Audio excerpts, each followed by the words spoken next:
Debbie, let's just do this differently today. I'm not even going to do the formal introduction. Let's just, this is your old stomping ground. Should we just anchor a newscast together? I would love that. I would love this that. This is a good look, right? You can see, I think, hey. The prompter is actually, the font is bigger. I'm liking that. Is it? Yeah, there have been a lot of changes.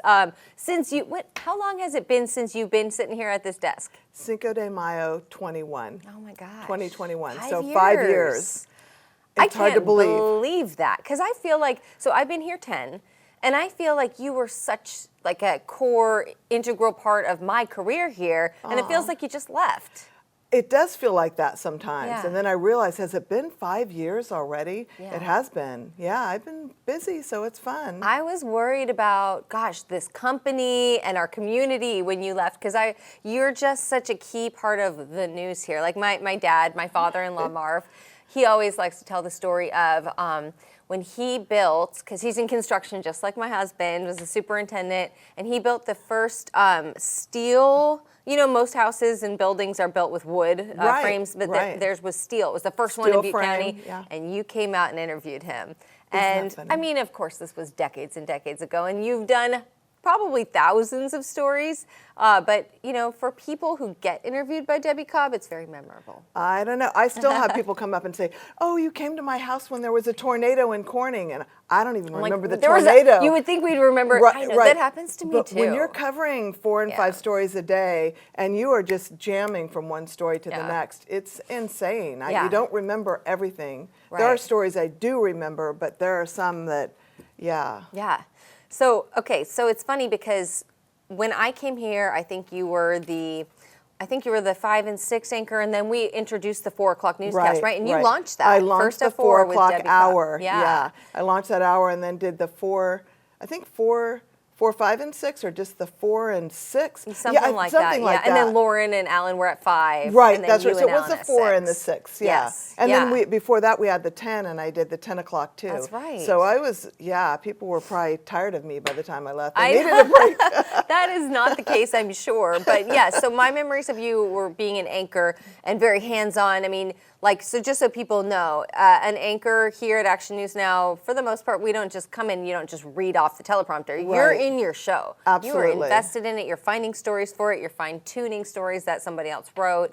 Checking facts. Yeah. Checking grammatical errors, because sometimes we get newbies and they're not, up to speed, and so that happens. But a lot of mentoring goes on, and that's always a fun part of the job. I always tell that to people who are coming here right out of college, because, I mean, let's face it, you know this industry very well.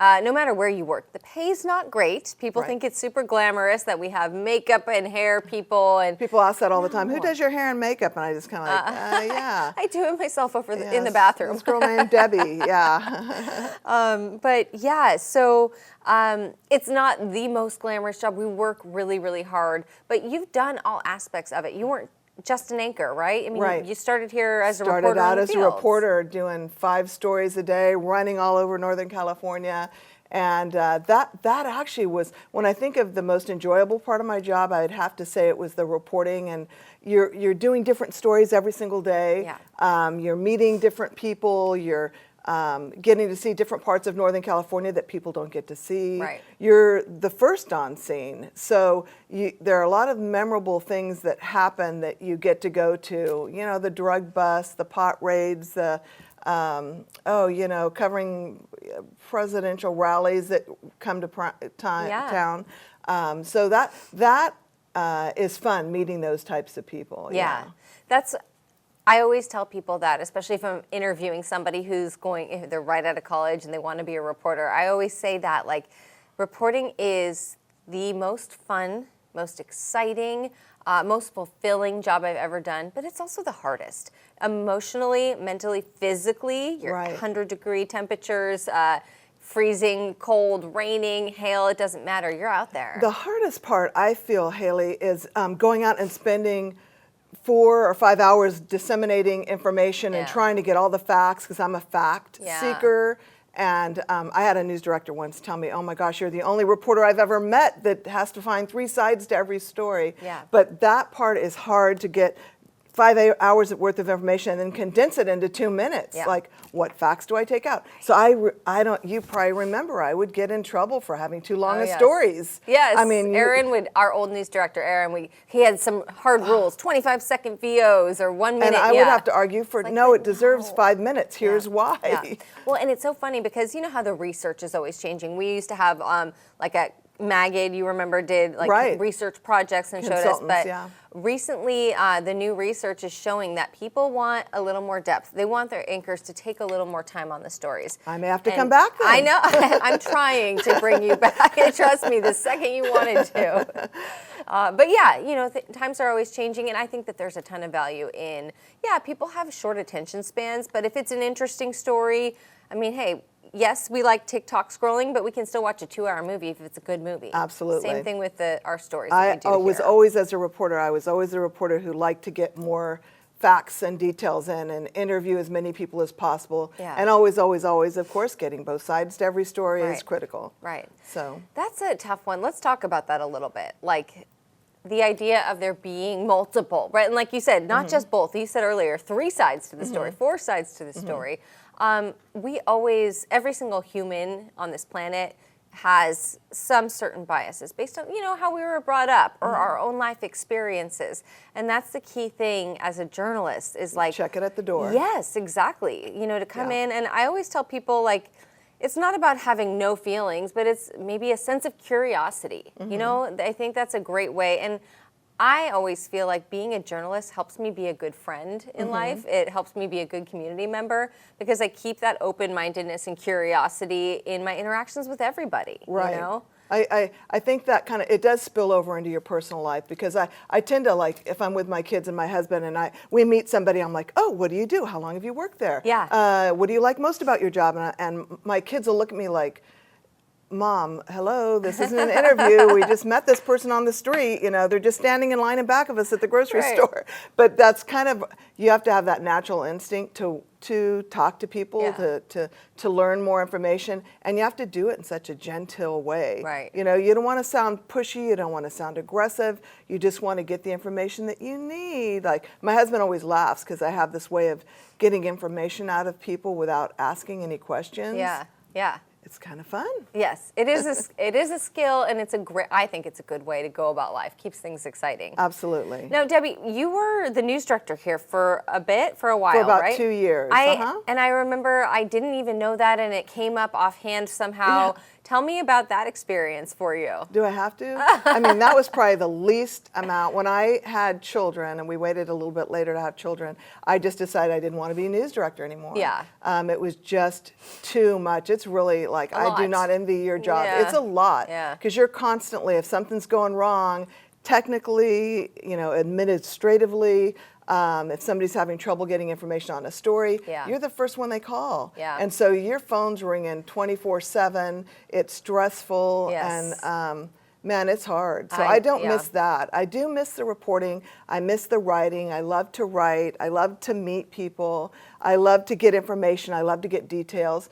It does stick with you. I really miss that aspect of it, the writing aspect of it. So our world is changing so much, and while I think that it's so important for there to be legitimate news organizations like Absolutely. us, right? I mean, we're different than everybody has a smartphone though, and everybody could do a podcast or put together their own reporting, right? You Right. could and there are a lot, like the people on certain like Facebook pages who listen to Scanners, and they No accountability, though. Right, That's exactly. the problem with that, Haley. Really, in a newsroom, if you've got a good news director, and I've had some that were not balanced, you have to be middle. You cannot take sides Yeah. because people trust that. They look to news anchors and they look to reporters to be fair, to get both sides of the story, to do their homework, to get the information, to disseminate everything and extract what's important and what's not.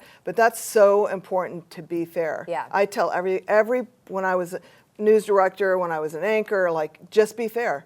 Get both sides. You don't have to worry about anything else, Yeah. but you have to be fair. Yeah, You right. have to be balanced. You have to be fair. So with your integrity and your drive, So I know you wanted to retire, right? But most of us end up keeping our days very full. Have you Right. ever thought about doing your own like independent reporting or anything like that? I think when big things happen, I do want to get out there and get out in the Yeah. field. Like, I wish I were there. I could call this contact. I could call the Right. police chief. I could call him on his bat phone, or I could call Yeah. the district attorney in his private phone, and or the sheriff or the police chief. Or I mean, I feel like I could add value to that. But then there are times it's like, I'm so glad. Like the recent shooting at the library, I'm thinking, oh my gosh, well, I wanted to find out more information, and sometimes it's hard because not everybody does trust the media. It takes a long time to build up that credibility and to build up that trust. Yeah, it's funny that you bring this up.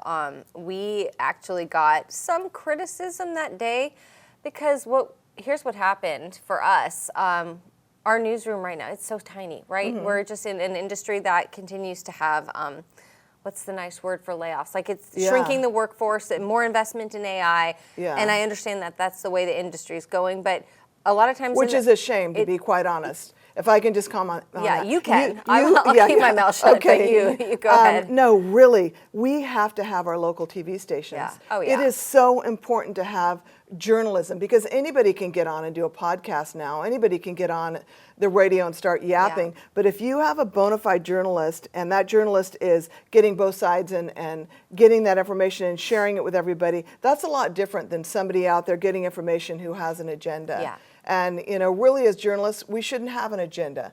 We should just get out there, get the information, and share that information, Right. and let people make that decision on their Yeah. own. Whether we agree with it or not, get the information, get it out there, no matter what side you're on, and let people figure it out. Yes. Always. What I was leading up to the day of the library shooting. So we had like 2 people out there, right? Because this was during the 5 o'clock newscast. So me being the news director, also an anchor, also a reporter, we're doing 5 jobs. Right. And Alan, who's my evening manager, also an anchor, he's out here. So I have like 2 people in the newsroom, and they're hearing things on the scanner. But we chose to wait because we were hearing something potentially a shooting, right? That was Right. just Facebook jibber jabber. Yeah.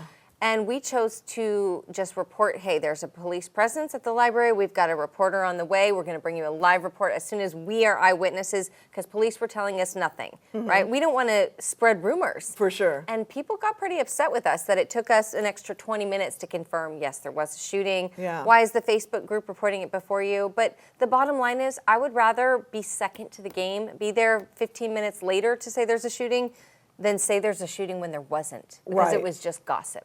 Right. You know? Yeah, no, you have to report facts Yeah, only. You right. can't jump the gun on that unless you have somebody who has contacts, Right, or you have a yeah. reporter. I did crime in courts. That was my beat, and I Yeah. loved it. I mean, I'd have cops call me in the middle of the night, hey, you didn't hear it from me, but there's a triple homicide on Oak Street or whatever. yeah. And I'd run out and, run to the scene and get it and scoop it up. I mean, back in the day when there were quite a few, you had a beat reporter for each county and for each unit, like for education, you had a crime reporter, and I did crime in courts. Yeah. And then you got to know your beat. Oh, yeah. I learned things pretty quick, and I Yeah. could confirm things pretty quick. But I really feel like wait until you have factual, confirmed information. Yep. Rather than, because you'd get criticized either way. It's kind of a no-win situation, Yeah, Haley. right. You come out, you don't come out fast enough. People are mad that you didn't come out fast enough. Right. You come out really fast and it's wrong. Oh boy, That's you're going to take worse, a in big my hit for opinion. that. Yeah. Yeah, you'll take a big hit for Yeah, that. definitely. So Debbie, in the last 5 years, Yeah. you and I spent a little time together when we went to Italy together I as part know, of a group, I know. which was so cool. I was looking at pictures last night, and there's Haley and Debbie on a boat in Venice on a just gondola. in Venice, yeah, yes, yeah. Oh uh-huh. my gosh. It was such a cool trip. It was That such was an awesome. incredible adventure. The retirement does allow you to travel a little Yeah. bit more. So we did the Italy trip with, you got to know you knew my family ahead of time anyway. Got And to I know knew them better, Dan, though. and I That knew was your cool, husband. yeah. That was just, it's different though when you work together and when you get to actually do Yeah. things socially together and sit down and eat and break bread. That's yeah. a hoot. The best bread. That was fun. The best bread and the best pasta. Don't get me going there. Oh my gosh. But Italy was awesome, Yeah. and I've made several trips back and forth forth to Boise. My daughter started at Boise State and then ended up coming back during COVID. Yeah. And then going to Chico State. And then my son graduated from Chico State in computer science with an emphasis in cybersecurity at Boise State, and just loves it. So he's loving Idaho. He loves Idaho. So we've made a dozen trips there. I've got to ask you then, Yeah. does that mean this area might lose you and your husband You to Idaho? I think we need to wait and see what's going to happen with that. I don't know. I don't You've been think here so. your whole life, I right? know. I mean, I keep thinking things will get better in the state, and I hope they will. But we'll see. I mean, we love in the interim. We love going there. We love Idaho, and the people there are friendly, and the town itself is beautiful, very well planned. If there can be a well planned city, they knew what they were doing. Yeah. And then we just got back a couple of weeks ago from Ireland, so we've done a lot of really fun trips. And Ireland was beautiful, and so 40 shades of green there. Castles everywhere, cathedrals, churches. Yeah. Just beautiful, really, really pretty. I have never been to Ireland. I'd Yeah. love to go. And my grandfather was from Scotland. Okay. So I've heard so my maiden name is Skeen. You remember when they hired Haley Skeen Haley Skeen, here? yeah. Yes.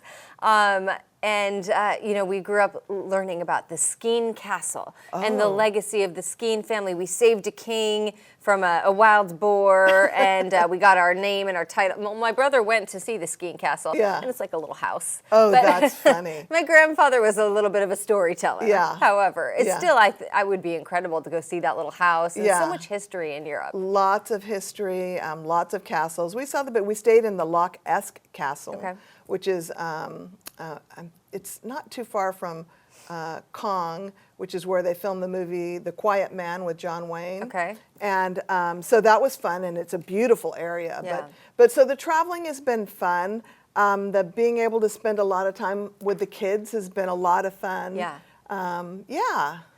Do you have any tricks for the long plane rides? No, but I will say the trip to Italy seemed like it took us 6 weeks. Yeah. And that was like, what was Well, it, getting 14 back. hours? Oh my gosh. My gosh, but we got that cool DC trip for free in there. I know, Yeah. right? I don't know if people know that So- story. So we're on the way back, and our flight was late leaving Rome, which delayed us in our flight in Washington, D.C. to get back to, I think, Chicago. Yeah. Sacramento. Anyway, long story longer. We ended up missing our flight, and then so our airline ended up paying for us to stay 2 nights in a hotel and our flight home out of Washington, D.C. So you and I and our families said, what the heck? Let's make a trip out of it. Yeah. We went to the museums, and we went to the Capitol, and Walked back the like White House. It was like a power vacation, Yeah, because it you was really neat. have to. It was not for the faint Yeah. of heart. No, that was no. a lot of walking. Yes. And if you remember, it was really hot in Italy when we were there. Remember, it was like the 101 Colosseum that day. Oh my goodness! And there was a couple, an older couple, like in their 90s Yeah. probably, who Yeah. they just were, I think that they really had a great attitude, but Yeah. they always say that about travel, like don't wait too late. Right. Early retirement is when you should do the bigger trips, because Absolutely. nobody 'Cause wants you're to walk healthy. the steps of the Colosseum in Yeah. your 90s. Right. That's a lot. Even in your Yes. 80s, Yes. probably not I know, recommended. gosh. But I mean, those trips were just priceless Yeah. to be able to do that. And they say, and our kids were able to go with us. We were able to bring our kids. But you know what? If you pay, they will come. Right. So I've discovered that. It's like they may not want to travel with mom and dad. Right. But if you're going and you got the airfare, they're there. Yeah, And the definitely. food and the hotel and I know, yep. We don't have any big family vacations right now, but I'm always kind of scheming of like what would be fun for a teenager, right? And so we decided to let my 16-year-old son decide what like the family vacation would be over his good spring for break. you, Hales. Oh no, you're gonna die when you hear what it was. He decided he wanted to go to Las Vegas and go to a music festival called Sick New World. So my husband and I channeled our inner 19-year-olds, and it was funny it fun? because it was actually fun. It was actually Yeah. a lot of bands that we remember from high school Yeah. that are now cool still or again. never been to Vegas. And so really, Never. I mean, if it's not your scene, I'm not Yeah. a gambler, so it's, Yeah. but I mean, it was cool. And I it wouldn't was mind going to a concert and seeing, right. And you know, there's whatever, great there Celine are Dion shows or whatever. there. Exactly. Show. Yeah, it was a neat thing, and it was the first like family vacation where the kids didn't complain at all. Yeah. It was like, I'm going to spend all that money on it. Like, why Yeah. not let them pick, And it was right? fun. See, Yeah, you it never was good. know where you let the kids take charge. Yes. The teen years and early 20s, I mean, that's kind of like an interesting age to I'll navigate. let them pick dinner, but I don't know if I'd let them pick a vacation. It was an experiment. Yeah, and it yeah. went pretty well. Yeah. So, Debbie, what else besides travel? I mean, I know you, and I know Yeah. that you're not somebody who sits around and just watches TV all You day know, long. I so. do a lot of charitable work. I was on the team for Serve Chico. It's through Bidwell Presbyterian Church. Okay. And I was one of the team leaders and on the organizational team. And when we went around, and well, we still do it every year. We're getting ready for it on October 11th this year. But we just go around and we do different service projects around the city of Chico. Yeah. If there's graffiti on benches downtown, we have a team go out and paint over benches. If there's a need for wood chips to be put down in the children's park, we go down and put down wood Yeah. chips. If the Jesus Center needs painting, we get a team out there and we paint the inside of the Jesus Center. So it's really great to be able to pay back the community that gave so much to me. Yeah. And I love the charitable work that I do. We have a great team there. Our church is awesome. I love that they take action. They don't just speak the words of God, they act the words of God. Yeah. So it's good to be part of that, I think. Yeah. I know it's interesting because a lot of times people, the idea of service, right? The idea of doing something good. I mean, it sounds so nice, but it's hard. I mean, it's hard work. It's a lot of your time. Right. And I mean, at the end of the day, I mean, it's just a good feeling that it leaves you with, essentially. For sure. And I will say, you know, it's hard to do when you're working full time. Yeah. Because, man, especially with this job, we're beat. By the end Right. of the week and Friday rolls around, Haley, Yeah. the last thing I want to do is work. Right. But, you know, you try and make time for it when you can, but you can't always. Right. It's a drain. This job was a draining, exhausting, Yep. best job ever. You know what I Yep. mean? So I it's know. fun, but it's a lot of work. I like the idea. I've always thought about like, oh, maybe go to the shelter and walk dogs on the weekend, but it's like, but I barely have time to walk my dogs. Right. And so lately my acts of service have been on Saturdays and Sundays coming in and washing out the news cars because Oh, there you go. reporters eat in the cars. Oh, yeah. And, you know, if there's trash and a mess and they don't need to have to do that That has themselves. So. always been the Yeah. case. Yeah. But, you know, you do what you can when you can. And, you know, small acts of kindness are always good. So you help, Yep. you know, you buy the drink of the person in back of you at Starbucks or Right. Dutch Bros or whatever. You do what you can to be kind and you pay it forward. Yes. That's the kind of the motto I try and live by. Yeah. So as someone who has two, we'll say young children, essentially, I mean, they're young 20s, adults. yeah. Young adults Mid-20s. entering the workforce, right? Yeah, yeah. And someone who's exiting the workforce. Like, what do you think about this ever-changing world that we're in right now? Like, what kind of future the young working professionals are going into, just with so many rapid developments in technology? Oh, boy, that's a good question. I know it's really hard for young people, as you said, in your mid-20s, you know, to find a job. It's so hard. Yeah. You don't go in, I tell my son and he laughs at me, it's like, go in and find out who the president of the company is and ask to speak with him and shake his hand and say, hey, look, I would love to work for your company. Here's my experience. He just like, what, Mom? You can't do that anymore. Everything's through email. And really, it's so important I feel like that one-on-one gosh. impression. Yeah. Because you know, Haley, you can see somebody on paper in a resume if you're Yeah. hiring somebody. And when you see them in person and then you see how they actually speak or how they carry themselves, which is so important in our job. Yeah. It's a whole different thing than what's Right. on paper. Right. It's a whole different thing. So finding a job, I feel, is so hard for young people today. Even to get a job at McDonald's or whatever restaurant you want to go to, it's all on computers. Yeah. I don't understand how a hiring manager can deal with that because even via Zoom, a lot of times I'll have candidates for a position. Yeah. And I understand if you're thinking of moving across the country to do a first interview via Zoom, sure. Don't fly here from New York when I don't even know if I'm considering you. Yeah. But if somebody lives in Butte County or Shasta County and they choose a Zoom interview over in person, I already know, like, what? Yeah, Like, no, because we everything gotta- we do is in person. Yeah. You have to be able to work with people Yeah. and to be able to talk one-on-one with people. Right. And that's a problem a lot of young people have. They don't know how to interact with Right. people. And Yep. man, there needs to be a class on that in school. Yeah. Because it's so important to be able to have that communication, the one-on-one, to look somebody in the eye when you're talking to them.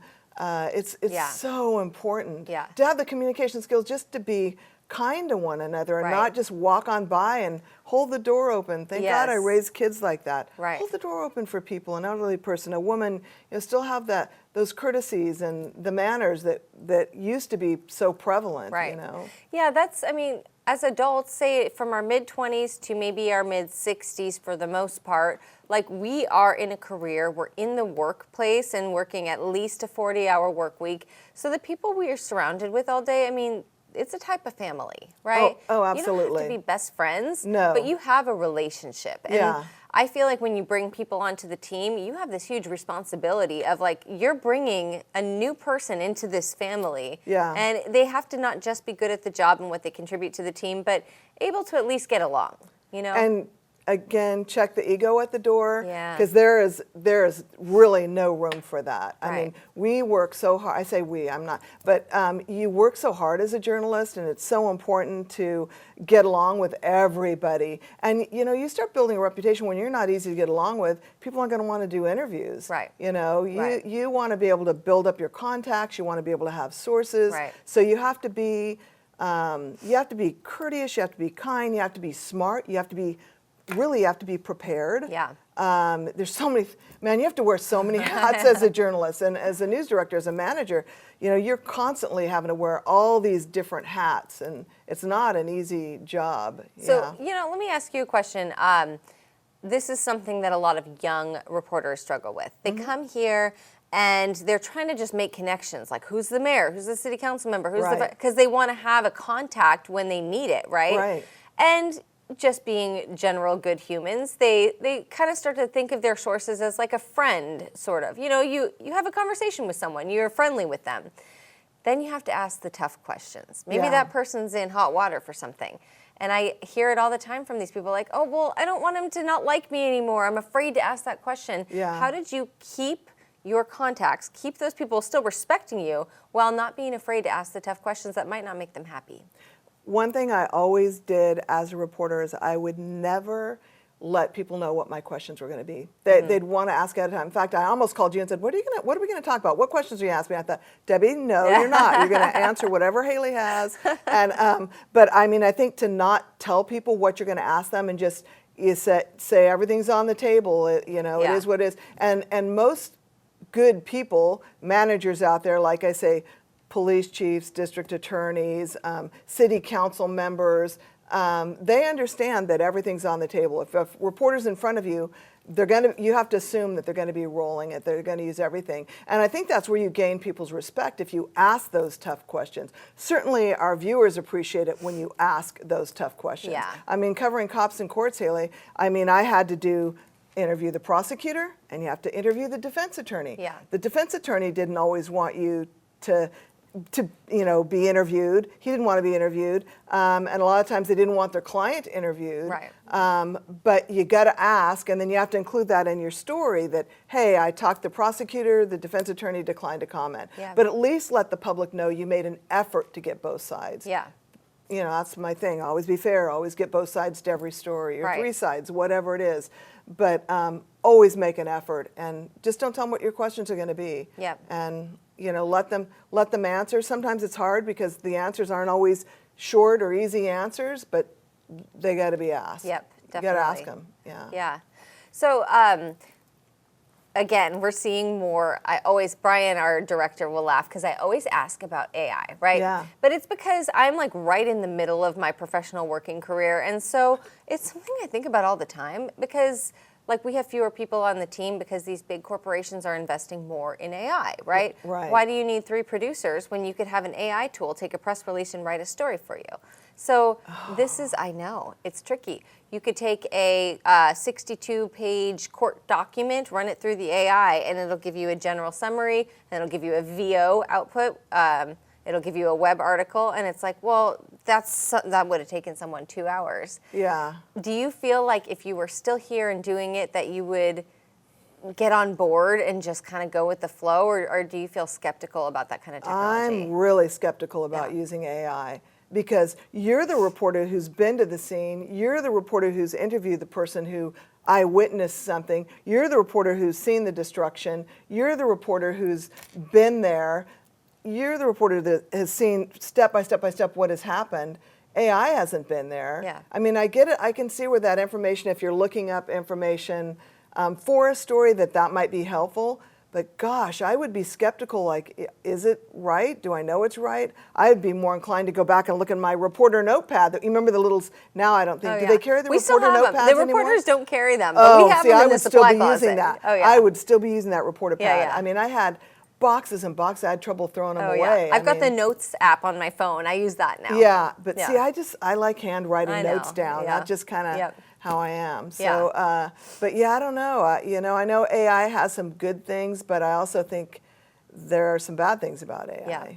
Yeah. It's tough. So what is next for you, Debbie Cobb? Oh boy, I didn't think about that question. You know, I think I'm just gonna keep on doing what I'm doing. Like I say, I love doing the community service work. I love doing the Serve Chicos. I love being able to spend time with my kids and travel with my husband and my family. I like being able to cook dinner and go, oh, I'm going to run something over to, you know, Doc across the street or our neighbor across the way who had surgery, or, you know, I'm going to make a little extra and run it over there. I wouldn't have had time to do that before. Now I go over and the people can't get rid of me. It's like, because I want to sit there and talk, how's your surgery going? How are you doing? You know, you talk a little politics, you talk a little of this, or what's happening in Chico, or did you hear about this or that?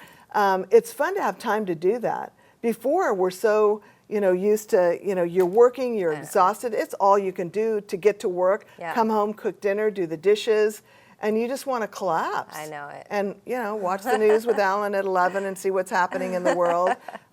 So, yeah, I like being able to do what I'm doing now, to have that freedom. And I also like to be able to not have to do anything. Like, I love the days like, oh, my gosh, I don't have to wake up to an alarm today. Because it seems like lately I've had to wake up to an alarm every day. There's something going on. Sometimes it's fun. Sometimes it's to meet my friend, to go walking or whatever. You know, those fun things that we do. But it's nice when you don't have to wake up to an alarm. I'll tell you that. That's a good thing. I can imagine. Trust me, it's really good, Haley.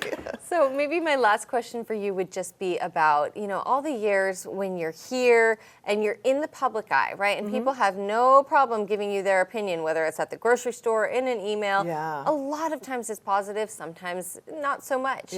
Was there anything that you ever wanted people to know that you couldn't say then, but now that you're, you know, you're a free woman, that you can tell the public and express in a way that, you know? No, I mean, I think I was pretty fair about making sure things were said that needed to be said. You know, I do miss the job a lot, but then there's times where it's like I'm grateful I don't have that everyday grind. It's really tough. But I miss the writing. I love it. People come up all the, it's probably worse now, Haley. So if you think when you decide that this is it for you, people still come up every day, everywhere you go, and they will stop and want to talk and like, but I love it because what they say is from the heart. They'll say like, oh, I miss seeing you, or, oh, you know, I loved your stories. And so I mean, if I could say anything, I really wish we'd go back to the in-depth reporting. I loved it when we had a lot of reporters and we covered a lot. I mean, you guys do a great job considering the size of your staff. I feel like your newsroom does a really good job of covering things and keeping the public informed. You really do, considering the manpower that you have. So, you know, I wish we saw more in-depth reporting and more packages where you see the reporter from beginning, middle, and end. Complete the story. But, you know, it is what it is today. It is what it is. So I'm glad I'm so grateful that I had this career. I'm very grateful. I feel blessed to have been in such a great career for 40 years and loved what I did. Yeah. And to be able to stay in a community like Chico has been awesome. It's a good place. It's a good Yeah. place. Debbie, Yeah. thank you so much for being here. This was fun, Yeah. Hales. Good Good to see catching you. up. Yeah, good seeing you, Hales. Thanks for listening today. I decided to offer this podcast after enough of you let me know that you wanted a deeper dive into certain stories than you get on our TV broadcasts. We elect certain people to represent our voice, but who are they really? My hope is that this podcast answers that question. I love your feedback, and I want to know who you'd like to hear from next. Just fill out that comment section and leave us a review on Apple Podcasts, YouTube, or Spotify.